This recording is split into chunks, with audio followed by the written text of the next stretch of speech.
izeba tekla jolasa da, lana ere bai, baina lana sufritu gabe, ikasten den lana, musikak garune ikaragarri lantzen du, eta saio honetan oso ondo pasatzen dugu, baina baita ere, ia konturatu gabe lan asko egiten dugu.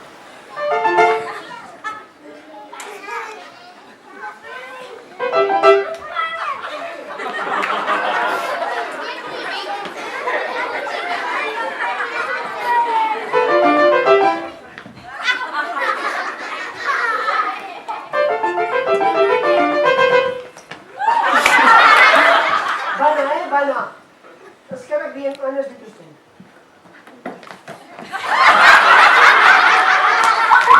Haiko helburu didaktikoa zen, eta pixkanaka helburu didaktikoa bihurtu zen nahiko ludikoa. Ikusi nun alderdi hortatik gauz gehiago lortzen ditula, hobeto ulertzen zutela denak, bestela serioegia gelditzen zala, alderdi didaktiko hori, eta aspergarriare bihurtzen zala beraz, alderdi ludiko batetik, askoz gauz gehiago lortzen ditula, gauz gehiago ikaste zutela, eta bai badu alderdi ludiko handi bat, baino didaktika arlo, nola esango nuke, arlo handi hori ez da galdu.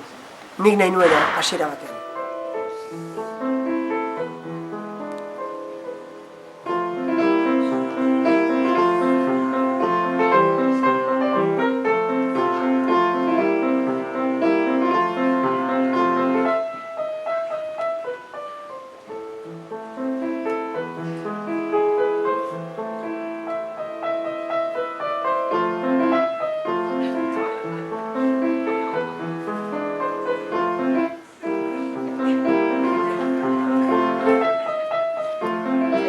Ikasten ari direnik jolasen idea, eta jolasa sekulako tresna da ikasteko. Eta ondo pasatzen dugun bitartean gure onena jartzen dugu saioan, eta kontuatu gabe hori hasten, eta ez nahiz, ni ez da musika danogia, ez? Bakoitzak bere alderdi hona ateratzen du, eta mundiala bihurtzen da.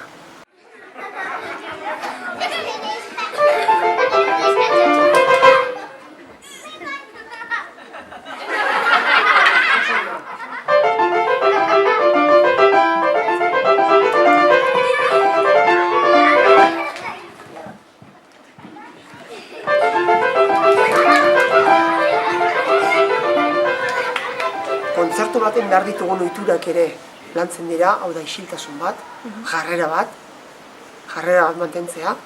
Askotan usten dugu dena badakigula, baina gauz asko umetatik ez dakizkigu. Eta hori landu behar da, pixkanaka, ez, ohitura batzuk, saber ez tardeitzean hori ez. Eta gau txiki hori pixkanaka lantzen dira, baita ere oso importante iruditzen zait kantatzea, hori ez galtzea, eta bukeran kanta bat ikasten dugu. Joku baten ere bihurtzen dut kanta hori, eta saiatzen naiz, denak kantari bukatzen dugun da, aretotik kantari atera daitezen nahi dut, umeak. Hori da, izeba tekla. Eze! Bat, bi, hiru, lau!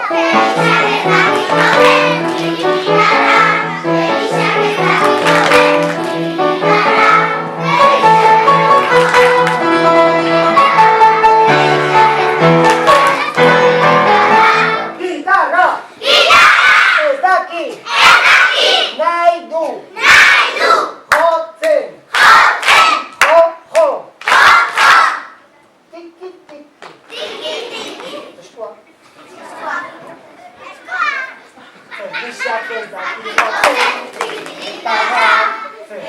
que está aquí,